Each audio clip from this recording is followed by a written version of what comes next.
Welcome to day 4 of the You Can Heal Your Life Summit.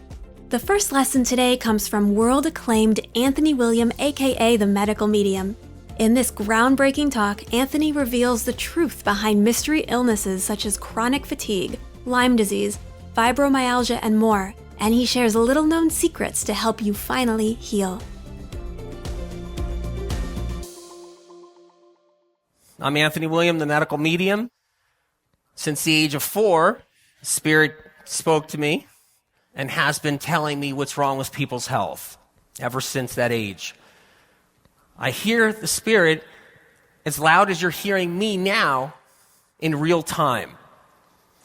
I was born with a gift, or been given the gift, to actually hear it perfectly clear all the time. In real time, meaning you can take your hand and block it practically because it's from the outside of me, not in my mind or in my thoughts. I'm not like any other psychic or medium who gets it inside. It comes from the outside. Diagnosed my grandmother of lung cancer at age 4. They took her in a few weeks later and she had lung cancer. Family knew something was up from there.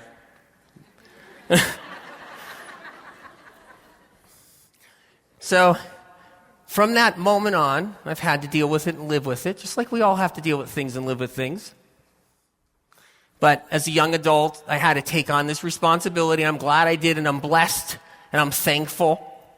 The voice I hear, since when I started getting old enough to ask questions, I said, well, who am I talking to? Am I talking to God? What is this? And Spirit said, no, I'm not God. I'll also tell you what I'm not. I'm not an angel. I figured it had to be an angel. What else could it be? I'm not an angel. I'm not an entity. Never was a human. So the voice said, I was never human before, ever. I said, well, what are you? And Spirit said, I'm the living word compassion. And I didn't really know what that meant. I was like, yeah. And Spirit said, I'm the living word compassion. I said, how can you be a living word? Words aren't alive. Words don't have anything in them. Then Spirit said, some words do. Some words do. The word love does, right? We know that. The word joy. The word faith. I said, well, what about those words? Are they speaking to me? Are they speaking to anybody? And Spirit said, compassion is the word on top, right underneath God, or the universal light, or the energy source, or however we feel and see. Right under that, the first line of defense is compassion.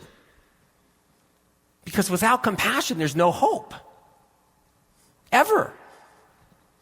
If you don't have compassion, hope is not going to exist.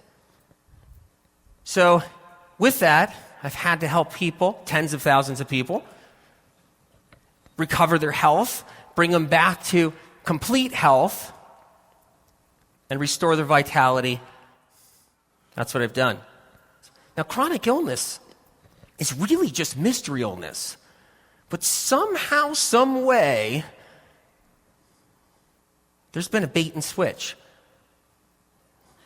Does anybody know what a bait and switch is? The original bait and switch is you go to a department store, they're advertising that they got this product for sale and it's for $19.99. You get there, it's not even there. They had intentions to not even have it there. So they have another product that's $39.99, so you walk out with that. But that's the formal bait and switch, the formal one. Let's talk about the informal bait and switch. That's when an animal is hungry, right? An animal is hungry, and there's a trap set. Well, when you got chronic illness, you get hungry after a while. You want answers. You want answers?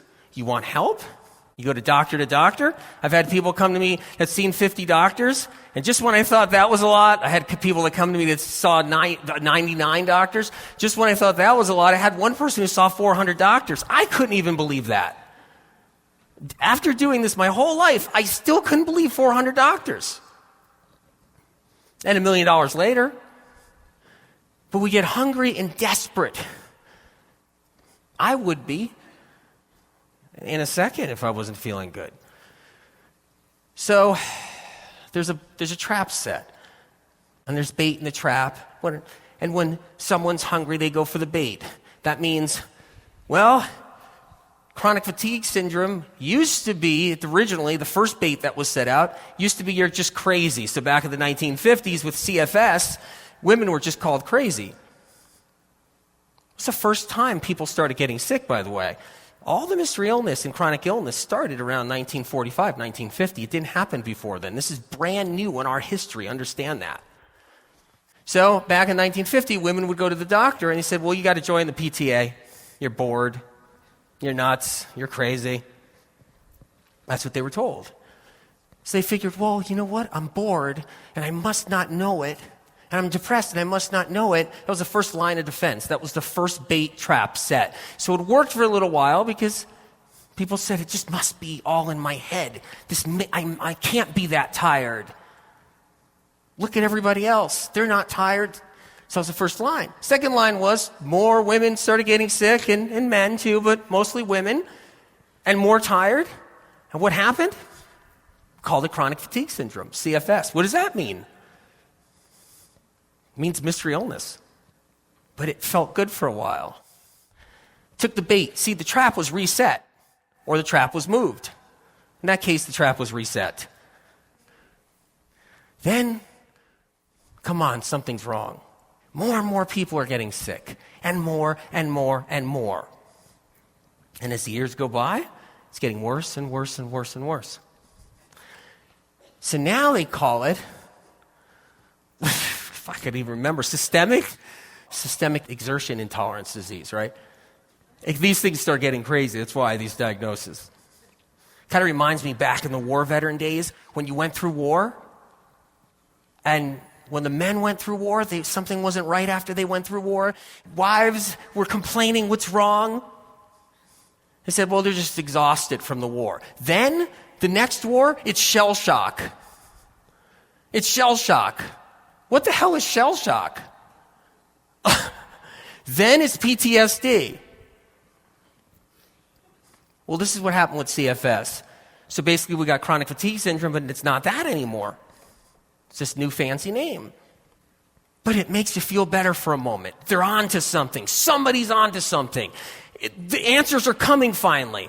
But the answers aren't going to come for the next 20, 30, 40 years. I promise you that. So we have to bring those answers. When I say we, it's spirit, really. I'm not a smart guy. I say that all the time. And I'm not a special guy. Spirit is smart and special. Spirit's smart and special. I learned my lesson. I remember my next door neighbor's wife got crippled because she couldn't walk and she couldn't use her limbs. Nobody knows why. This is years ago. She went to different doctors everywhere. They traveled across the country. They said, let's talk to Anthony. I think he knows something about this stuff. Spirit told me instantly the minute I looked at her, well, she had arsenic poisoning from her well. Nobody could figure that out. So I was in my garden pulling out onions. My neighbor came over, and this is after she healed and everything was great. He says, I don't know how you do it. Why are you so smart? I don't get it. We went everywhere. It doesn't make sense. He was a science-minded guy. He only took my word because I was a neighbor, and he knew about my record of getting people better. But he was a science-minded guy. This doesn't make sense. She's better. How did you do it? And I was pulling out onions, and I said, that's because I'm always right. And never forget that. I'm never wrong, never been wrong, never will be wrong. I'm always right. You never forget it. I'm telling you that now. I got up, walked a few feet, stepped on a rake, came up this way, knocked me out, clear cold. So, as I came out of it, it was a hard knock. I was out. As I came out of it, I saw my neighbor standing over me. And at the same time, I heard Spirit say, you remember this. You're always wrong. I'm always right. And Spirit said, never forget it. Never, ever, ever forget it.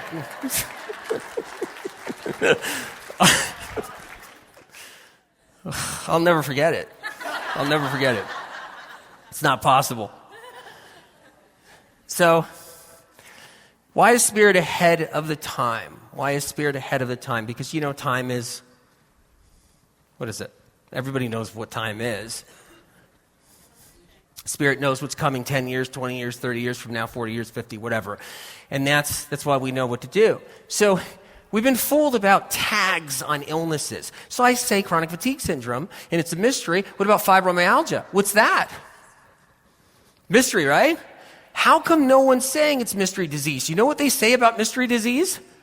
They say it's just the 8 children in Idaho who came down with a respiratory illness, and the doctors don't know what it is. It's mystery. See? Bait and switch. This is the tomfoolery. It's the 6 kids in Colorado that got sick, that fell ill 3 years ago. Nobody knew what's wrong with them. That's mystery illness. Go ahead and Google it. Type it in. You'll find mystery illness.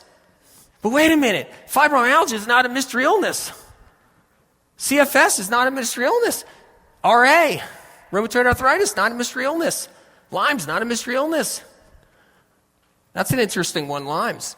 I could go on with that one forever. Just to begin with, when people started getting sick back in the 70s in Lyme, Connecticut, people were getting sick everywhere, globally. Globally, everywhere at the same time. With the same problems. In fact, in Connecticut, every town in Connecticut, kids were getting sick every year. Way before that, I won't even go into all of it yet, but I promise I'll give you some goodies about it all. But it's all mystery illness. It's mystery illness. Migraines. It's a mystery illness. Absolutely. Without a doubt. I could keep going. But there's tags. That's what these tags are. They're here for us to take the bait. Why? Why? Because the medical world is an addict. Just hear me out before anybody gets mad at me. Sometimes I say a little too much. The medical world's an addict. It's addicted to having the right answers. Look, we know how addicts work. If someone's addicted to chocolate cake, they could be. If someone's addicted to drugs, if alcohol, right? The thing is with addictions is until that person becomes honest with themselves that they have a problem, they can get help, right? They can't get help if they're not honest with themselves. That's the first part of freeing up an addict, for sure. I'm addicted to talking too much. Right? I could be honest about that. But in order to heal, an addict has to be honest with themselves about their problem in some way, some shape, some form. The medical world doesn't want to do that yet. I'm not talking about doctors being dishonest. That has nothing to do with it. I love doctors on all sides of the field in every angle, and I'll tell you why. There's life-saving doctors. I know some of the best surgeons out there. You name it. But mystery illness, and I could name probably 40, 50, 60, 80 diseases that are mystery illness. Someone's in denial, and it's gotten infectious because it even infected the alternative movement. Really smart people in the alternative and functional movement, way smarter than me. They use the same tags without thinking about it. It's not on purpose. It just happens. Things get catchy and there's a rhythm and we roll with it. So if the medical field comes out of denial, admits there's a problem, it's honest with itself, we can move forward. When is that going to be? Is that going to be in our lifetime? I have clients, women that come to me that were diagnosed 20 years ago with an illness, had a child, a daughter or a son, and now they have the same illness. 20 years later, she thought she'd never see this. 20 years is a big part of her lifetime. How come now her daughter or son, I see this a lot, is sick with the same thing? They have RA factor. They got fibro. They got fatigue. Does that make any sense that we have to wait 20 more years and we still can't even be honest about that it's mystery illness? This stuff keeps me up at night. And then I've seen it go in generations, Seen the grandmother, then they just all down the line. How many lifetimes and generations go by without the answers or anybody knowing what's happening? Come on. That's one thing that's happening. Let's talk about some more things that we're fooled about. Autoimmune. Did anybody hear about autoimmune ever? You guys have heard the term? That's a fun one. I love that one. I'll tell you why I like that one.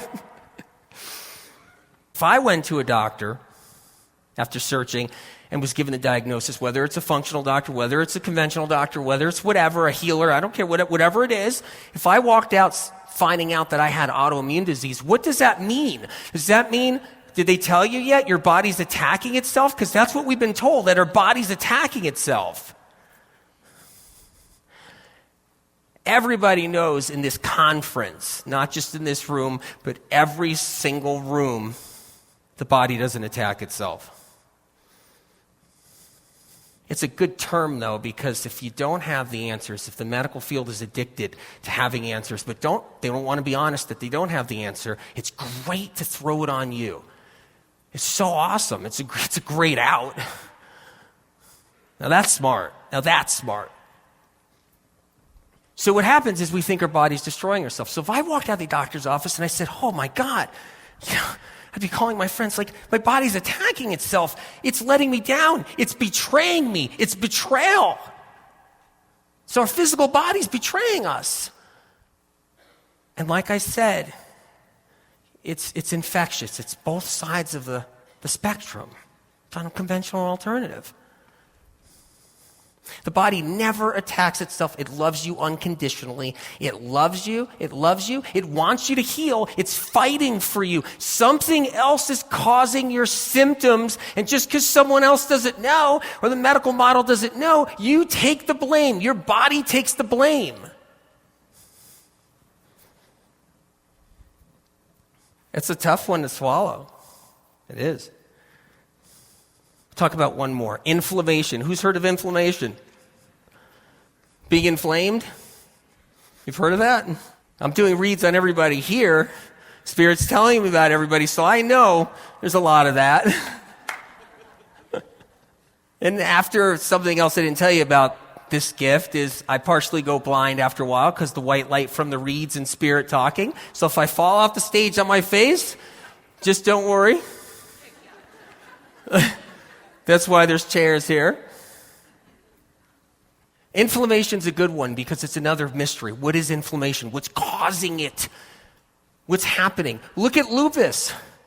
They don't even have a diagnostic ability to diagnose it. They don't even have equipment to diagnose it. We don't have tests. It's just a test to see if you're inflamed somewhere in the body. What the hell? This is lupus, and people are getting a diagnosis of lupus, so why doesn't it even have a name? That's a tag. That's another mystery tag, the symptoms. Did you know it's not even possible to diagnose lupus?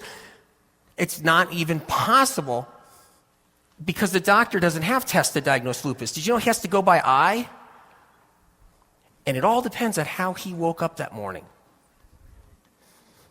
Depends on what he feels like that day. Did he have a good cup of coffee? Is he constipated?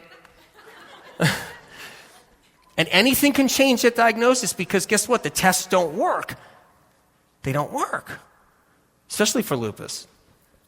So inflammation is what we use now. Well, you got inflammatory markers. You're inflamed. What's causing it? Who has 20 years to just kind of throw away to wait for an answer? Who has 30 years? Who has 1 year? So let's talk about how these things all came about. We have to look into the past. Listen, I know that may be kind of troublesome in some ways. I don't mean about the past in you. I mean about the past in history a little bit. Let's look where it all started. I want to tell you just a quick little story here. Okay? Back in the 1920s, 30s, and 40s, and 50s, when women went to the shoe store, did you know you had to stick your legs in an x-ray box? You had to stick your legs in an x-ray box, and you had to get unregulated radiation to the full extent, never before in history. Seriously. And a clerk pressed the button. But wait, you just don't get it once. It's mandatory. You go in every time you get a pair of shoes. Not even buying the shoes. You try on the shoes. How many women like to try on shoes? And men too, right? We all like our shoes. Can't walk without them. So you got another radiation dosage. Some women would go into the shoe store 4 times a month and get 4 shots of this radiation. A blast from their feet up to their legs, almost to their hips. It's because the clerk is trying to see if the shoe will fit right by looking at the bones in your foot. This stayed in action until 1950. Someone quietly removed these out of the shoe stores, right? Before women were getting sick. They were quietly removed. They weren't even talked about. Yeah. That's one thing that was happening. A lot of amputations that were hidden under the carpet. Yeah, it was bad stuff. Radiation burns over the years. But it's been nice and quiet. No one wants to go there. Well, maybe that's why women got hot flashes for the first time in history, because they never had hot flashes up until 1950. Yeah, women didn't have hot flashes up until 1950. That's a new symptom. Yeah. That's just one of many. So let's talk about one other thing, DDT. DDT was around then. We were saturated with it. When you went to the grocery store, they would spray it on apples and have you eat it and have your child eat it and say it was a nutritional supplement. Nutritional supplement. So DDT was big too. Parks were saturated with it. Everybody was saturated with it. That's another thing that also happened. Let me tell you one more thing. Mercury. Who knows about mercury? Nobody likes mercury, right? Yeah. I know. Mercury has been a big one. This is a big one. Back in the 1800s, when you went to the doctor, you would have to drink a mercury tonic. Does anybody remember that? It was called Quicksilver. Does anybody? No one remembers it? You do? Thought I would get everybody right there. Someone spoiled it on me. Quicksilver was a mercury tonic. Everyone got it every visit to the doctor. So the medical profession was going out of business by the late 1800s. Universities were being shut down. No funding. Because no one would go to the doctor anymore. That's how alternative medicine got its start, by the way. No one talks about this at alternative medical school. It got its start due to Quicksilver.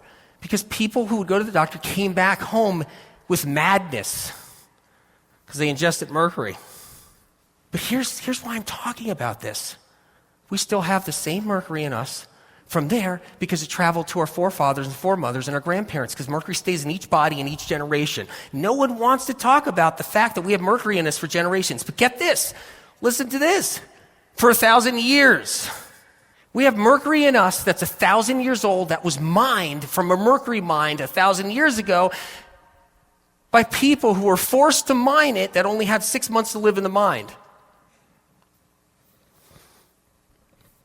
And we're going to talk today about how we're going to get rid of this finally. We're going to pull it out of us. We're going to pull the radiation out of us because that also traveled. Radiation doesn't go away. If your mom or grandmother or great-grandmother had her legs in that box at the fluoroscope at the shoe store, it's in you, that radiation. It passes. Radiation never goes away. It never dissipates. It stays there for 1 billion lifetimes. That's why they bury radiation in the deserts, in lead vaults. And this is why we all started getting sick by 1950, because our bodies couldn't handle it anymore. But no, let's not look at any of that. No. Who cares? Let's just create new bogus taglines for illnesses and let's just stay in denial. Let's not help anybody really clean their body. What helps? Good food? Good food helps. So there's a lot of great things out there. There's a lot of trends. There's a lot of fads. There's diets out there, different kinds. People feel a little better from them. Some people feel a little better at the start. Some people don't later. It's back and forth. They try different diets. They get their inflammation better, right? And that helps. All that does help with these past mistakes. It does help. But what about the person who can eat what they want, do what they want, and not feel sick? That's an interesting one. What about the person who could drink anything, eat anything they want? They're ordering pizza every day. And then there's people that are really working hard and they're trying to eat right and they don't feel good and they're chronically ill. What happens is that there's other things that happened by 1950. This is one more thing I left out as a surprise. It's called the Epstein-Barr epidemic. Epstein-Barr didn't exist until 1900. It's been spreading since, and it's still spreading, and it's under the wire. And the greatest medical blunder of all time is they don't know how to test for it anymore. They never did to begin with. What I mean is there's a lot of different viral pathogens, there's a lot of different bugs, there's a lot of different things. You know, we talk about all the different Lyme bugs, we talk about whatever, all of it. But Epstein-Barr is responsible greatly for the big turn that occurred along with this radiation, the mercury, and the DDT. It all kind of came to a head at that point. And the problem is with Epstein-Barr is great virologists found in Epstein-Barr. It's amazing. Because there are great doctors everywhere. But the problem is it's now just kind of swept under the rug. So when you go to the doctor, and the doctor doesn't know what's wrong with you, he says, well, you had Epstein-Barr. Did anybody ever experience that? You have a titer for Epstein-Barr in your blood test. So you don't have it anymore. But Epstein-Barr goes through different stages and phases, and it gives us a lot of fibromyalgia. Epstein-Barr gives us chronic fatigue syndrome, gives us RA, coupled with these other toxins I'm mentioning like DDT and mercury and everything else. So we're going to talk about, and there's other kinds of viruses and bugs that we all carry and we have, and it's fine. But some kind of get out of hand sometimes and make the whole thing worse. So we get more inflamed than the other person. We get more inflamed. Or that other person didn't go through a lot of emotional trauma to trigger things off. Toxins and viruses and different bugs get triggered off from a lot of emotional heat. You know what I hear it all the time when I'm talking to clients? It's like, right when I had that first baby, I started getting tired. Right when I had my second child. Or right when my divorce happened. A year after my divorce, I started getting aches and pains. That's when it all kind of fell through. So the emotional stress, the emotional triggers, right when I got fired from that job, it's these things that can actually also be parts of it all. So what I'm saying is, there's some things we can't control. We're going to talk about that a little later, but we can control a lot. We can control a lot. So let's talk about getting the radiation out. Let's talk about getting the mercury out. You've heard of spirulina, right? Chlorella. Chlorella not the big mercury taker-outer. That's the one that really doesn't work. But you'll hear that's the one to use for mercury. Chlorella irresponsible. You know why? Picks up the mercury and drops it real quick. Why do I know this? Because Spirit tells me. Is Spirit right? I don't know. I've gotten thousands and thousands of people recovered. So spirulina is the one you got to look for, but it's got to be religious. It's got to be like your prayers, your mantras.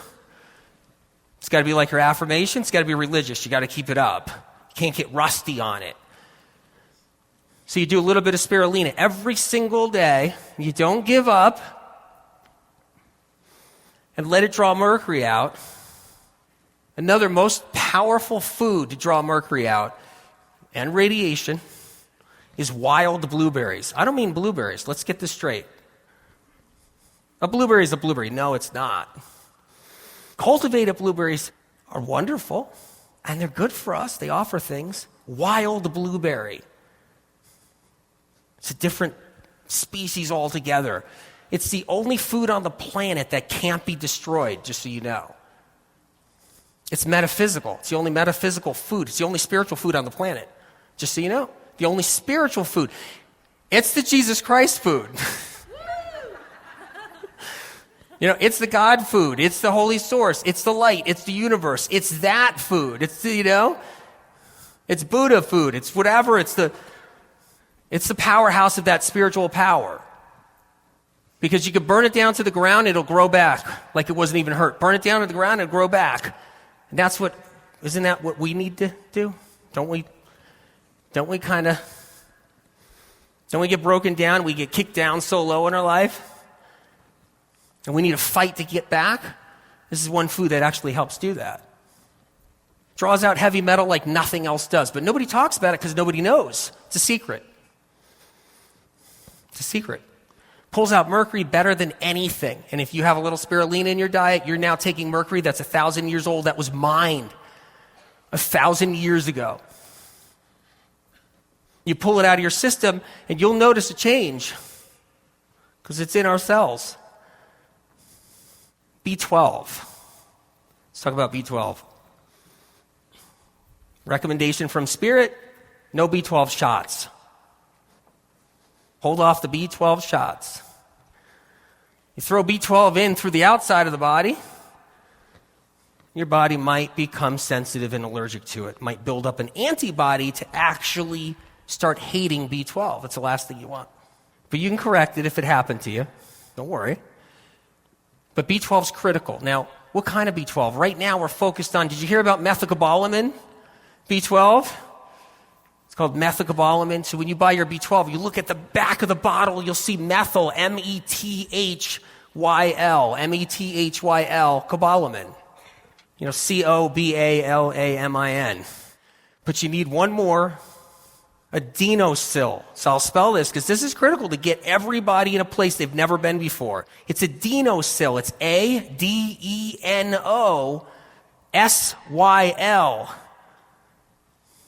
Cobalamin. C-O-B-A-L-A-M-I-N.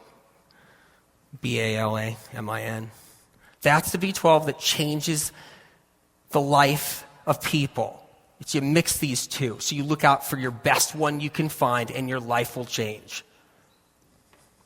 But nobody's talking about that. 10 years from now, you got 10 years to feel better? So that's a couple of good secrets to help with this, help with everything. I want to talk about some fads and trends, and we're going to cover more.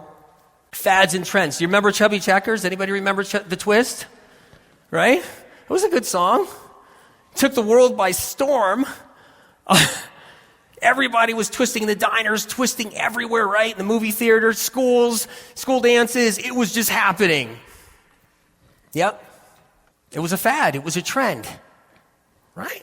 But yoga gurus, yoga masters, they know that if you're going to twist your spine, it has to be straight. Your spine has to be straight if you're going to twist it. It has to be straight if you're going to twist your spine. Chiropractors know that it has to be straight to twist your spine. But everybody was bending over and over. They were bending their spine and bending over and twisting. Everybody was hurting their spine. But who cares? Because it was a good fad. It was catchy. Because that's what, hey, I like catchphrases. I like catchy stuff. I like, trendy stuff. And it just sucks you in. It grabs onto you because that's kind of part of who we are. We love that. But in health, we got to be careful of some of them. Now, before you throw stones or tomatoes or rotten potatoes at me, hold them back. Fish oil. It's got to go. It's got to go. I'll tell you why. You're only going to hear this from me and no one else. Because it's coming directly from Spirit, which always knows. Fish oil is basically a negligent substance that causes illness. Now, it's different than fish. Different than eating fish. We know mercury's in fish. Sure. We know that. But this is different. Fish oil, the mercury gets concentrated. Then it gets removed through process. It's created to remove it. That's why some fish oil companies, we take the mercury out. We have a process. What that does is creates a dangerous homeopathic blend. Anybody know what homeopathy is? Wow. Homeopathy, you dilute it, what happens? You dilute it, it gets stronger. Dilute it again, 200 times, and it's like, whoa, you're like, I'm almost nervous about taking this stuff. It's been diluted 700 times. Well, what happens to mercury when you dilute it 700 times? Think about that one. I'm the only guy that knows this. Not because I'm smart. I told you. I'm not special. So it travels through the body with an intensity none other, that mercury. And it goes into the brain like this, just right in. But trends and fads are like a snowball rolling down a peak, and it's rolling, it's gathering up storm, and now it's got people in there, and they're rolling, and it's got telephone poles and wires in there, cars and taxis, and it's coming down right on the town of humanity. And then just avalanche, it just blows up on the town of humanity. So I don't like standing in the way of that snowball, but I can't sleep at night if I just pretend it doesn't exist and I back away and I said I don't want to get yelled at for telling people not to have their fish oil by other professionals. But that's something that you have to be really cautious about.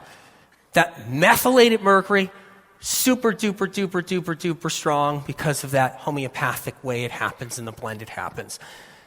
Let's talk about probiotics. This one's critical to your health. This one's critical to healing. This is one of the secrets nobody knows that Spirit offers.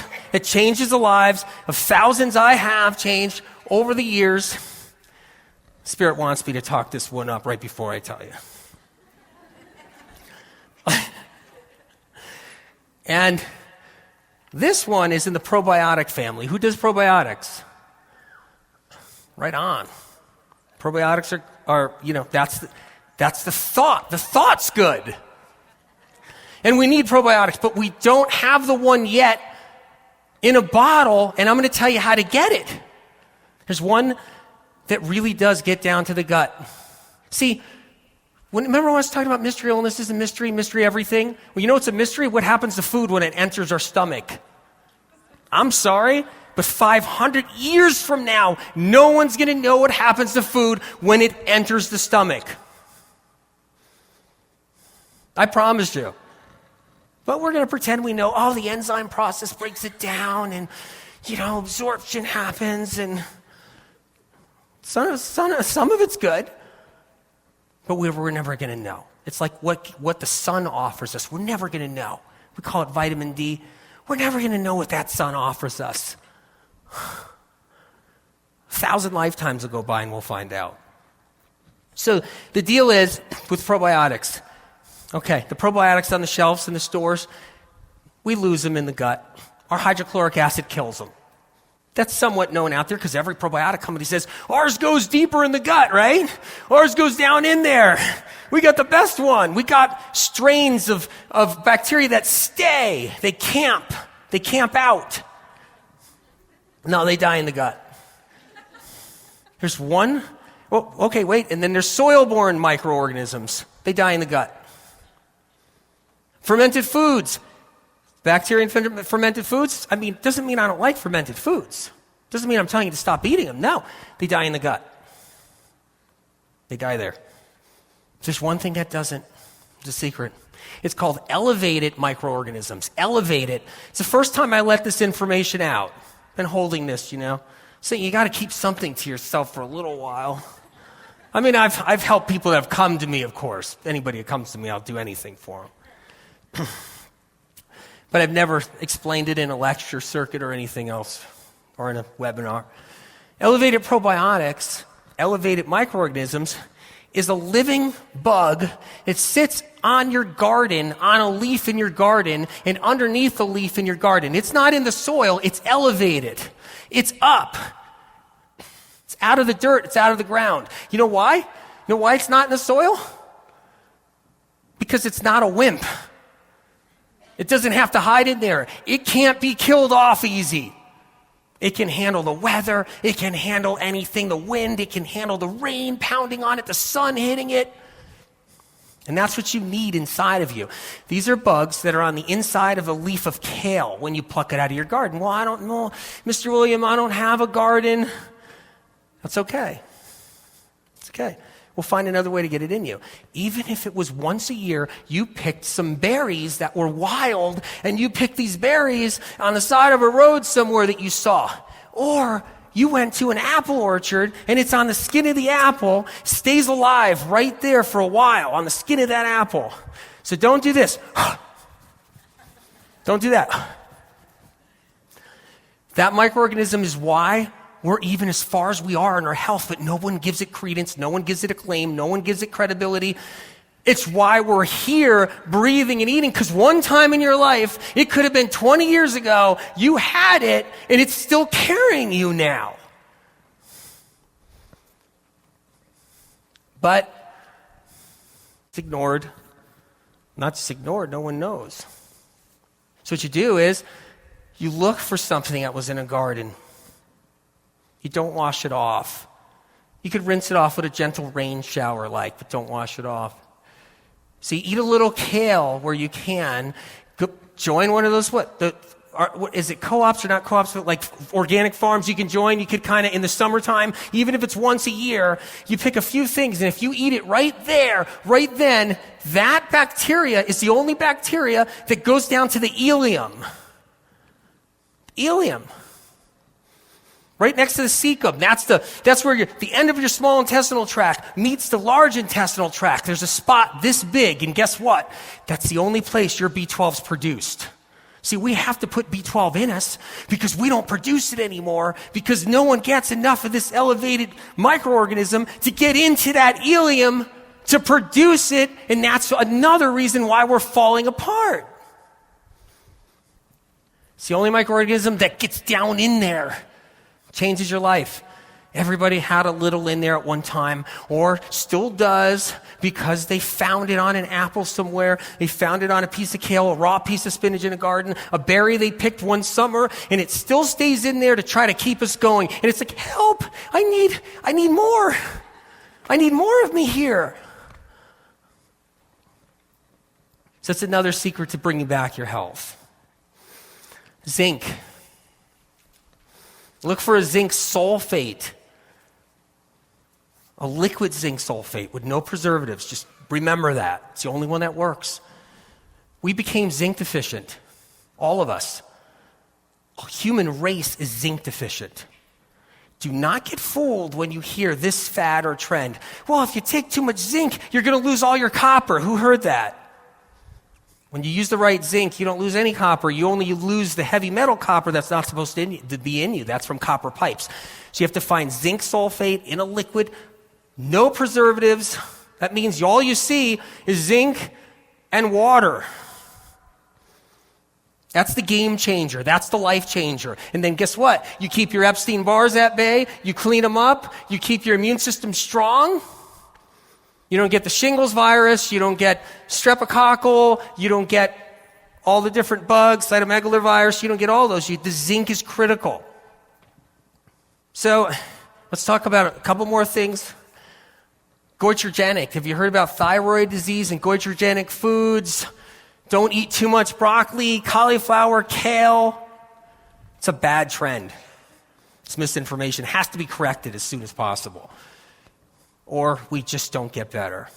Thyroid illness, Hashimoto's, another tag for we don't know what's wrong with you. What do you think? You think you wake up one morning and your thyroid wakes up with you and your thyroid says, I don't feel like working for you anymore. I don't feel like helping you anymore. I'm going to start going hypo. Thyroid illness comes from a set of various things.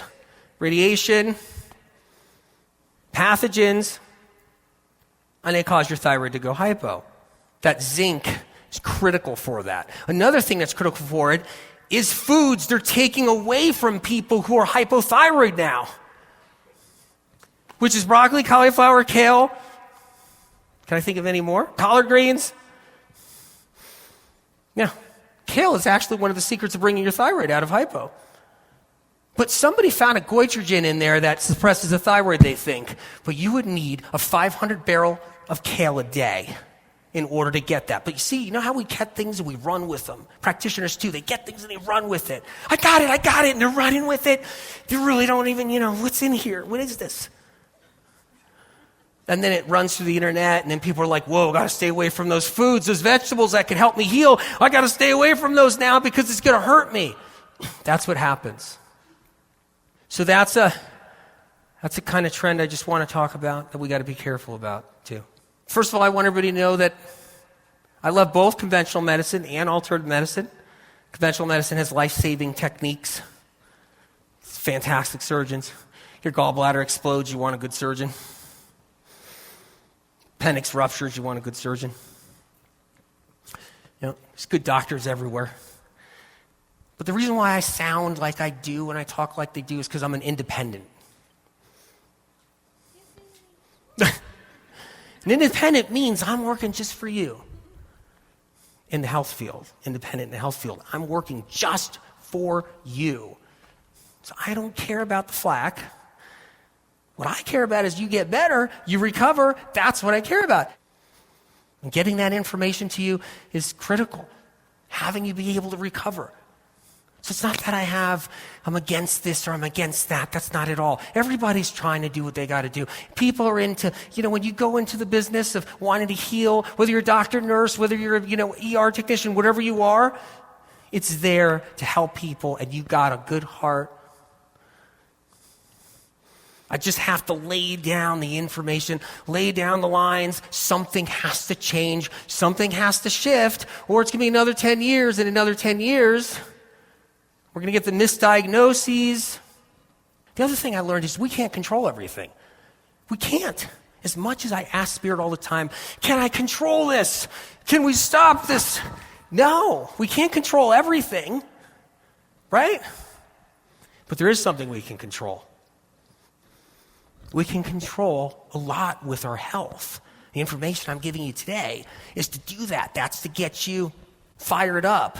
Some of the key things, what I gave you were foundational things that pull you out so that if you did go to the acupuncturist, you might start feeling better. So that if you did go to another healer, you might start feeling better. If you did go to the doctor, you'll start getting better because the foundation is there. I'm giving you the foundation. It's like building a house on a faulty set of blueprints, and then the new contractor doesn't look at those. Who cares what happened in the past? Who cares if this house is built on rubble? Who cares? I just got to keep on building that tower, and they build this beautiful tower, this beautiful house, this beautiful building, and it's on a weak foundation. So we got a lot of flash out there, a lot of trends, a lot of fads. Got a lot of good talk out there, a lot of crap on the internet. We got all kinds of things. But we've got to build that foundation up, and that's what it's about. We can take control. We can do these things. We can make ourselves better. One last little tip. Anybody under stress, no matter what the stress is, no matter what's going on, keep your blood sugar up. Eat every 2 hours. Well, I don't like to eat every 2 hours. I like to eat 3 meals a day. This practitioner told me eat 2 meals a day. It's easier for your digestion. No, you eat every 2 hours. You graze. You snack. Tell you why. You want to keep your blood sugar strong all the time. You want to keep your sugar strong. It's a poisonous word, sugar. There's nothing but anti-campaigns on sugar. Fruit sugar is critical. Don't be afraid of fruit. If you're afraid of who's afraid of who heard candida? Who heard the term candida? Did you know fruit sugar doesn't reach your intestinal tract? It leaves your stomach in 3 minutes. The rest of what fruit harbors kills candida. I forgot that's one of the trendy things I was supposed to have before. So you bring in fruit, you keep your sugar, you keep that kind of sugar in your body. So it doesn't matter what you eat, you always have a little bit of fruit here and there when you can. Try to get it in there. People go days and weeks without any of it. Because when you're under stress, your brain requires 10 times more sugar than it normally does. And when it's not there, you get kind of a burnout. And even your soul can be hindered. Your soul resides here, by the way. We know that. It's the ghost in the machine resides here. Your soul doesn't reside in your heart, by the way. resides in here, the brain. You don't want to go hours without eating because you're stressed out and you're running around. You want to keep your adrenals strong. You want to eat every couple of hours. It's another real key thing to focus on. I just want to tell you, it's been an honor to be here with you. An honor, seriously. It's incredible. And